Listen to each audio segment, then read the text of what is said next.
The Unexpected Family, Chapter 3, titled The Ballgame.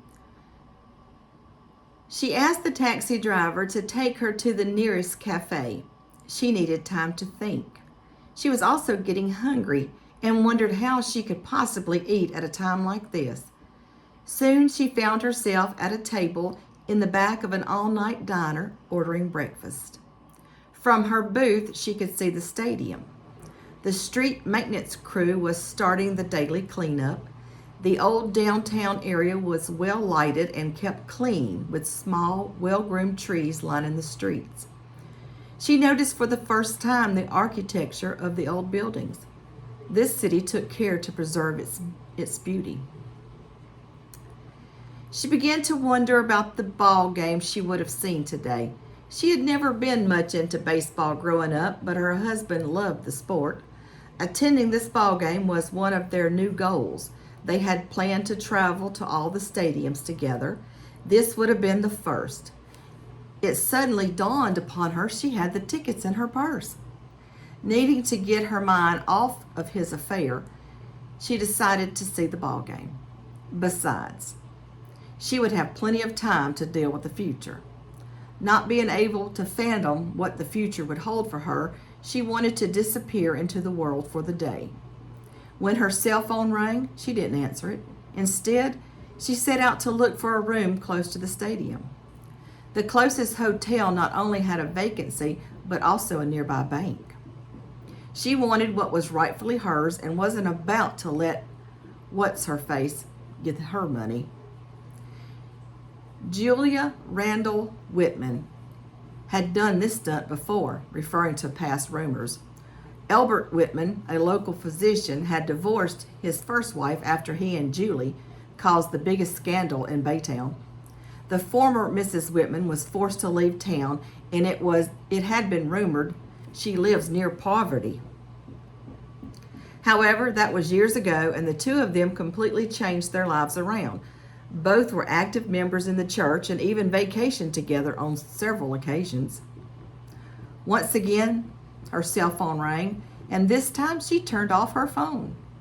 She registered under another name because she did not want him to find her until she could get her emotions intact.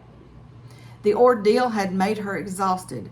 She intended to lie down only for an hour, but when she awoke, it was near 11 o'clock. Now rested and a little less emotional, she considered calling her husband, but to her surprise, he had already checked out, leaving only a note saying goodbye. She thought maybe he had been waiting for the perfect time to leave her, and this gave him the opportunity. Thinking back over the last few months, she recalled several late nights at the office and the last-minute change in plans they had made together. At the time, none of those things seemed unusual, considering his new promotion at work. She walked into the bank and withdrew the money from their checking account and savings account. The clerk looked amazed someone would carry that amount of cash. Because she feared losing the money, she opted for a traveler's check. Having never done anything like this before, she began to get nervous, but imagining the look on Matthew's face when he realized the money was gone was the only thing that kept her from changing her mind. She left the bank feeling like a schoolchild who didn't get caught taking a piece of candy. Diane wanted desperately to get even with Matthew for this horrible thing he had done. Holding closely to her purse and hoping no one had noticed her transaction, she departed. As she approached the stadium, she began to feel the excitement of the fans. Everyone was laughing and talking. A group of teenagers was waging bets with each other as to which team would win. The red and white colors were everywhere. For a brief period of time, she was intrigued with the crowd, forgetting her own troubled heart. She wished this day was different. She wished her husband was by her side, enjoying the sights. Surprisingly, the tickets were great seats at first base. The empty chair beside her was a constant reminder that her husband was gone. The announcements were made and the fans began to stand to their feet. The game was about to begin and she didn't even know which team to cheer. The red and white team had first bat.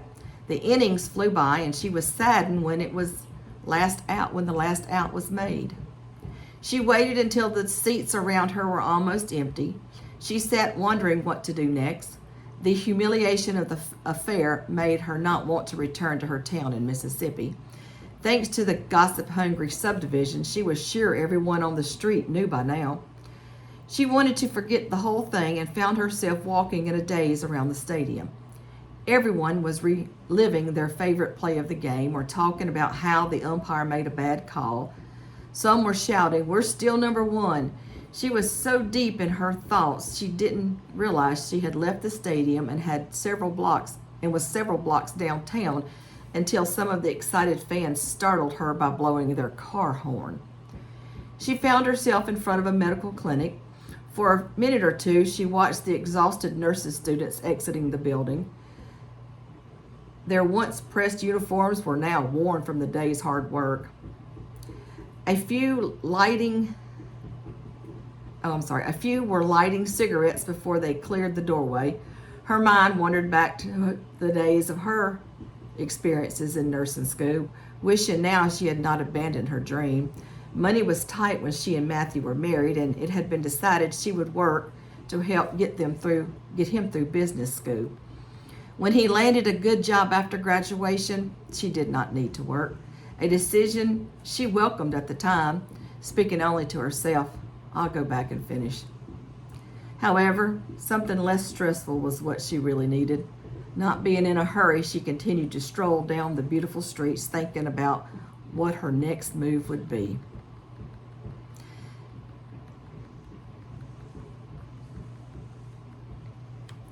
The phone rang at the job agency. The word had spread that he needed another sitter, and the secretary had been waiting for his call.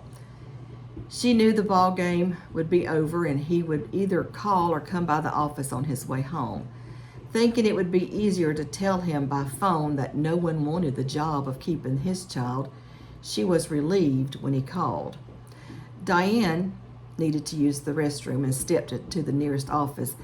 At the first desk sat a young girl who did not even look up.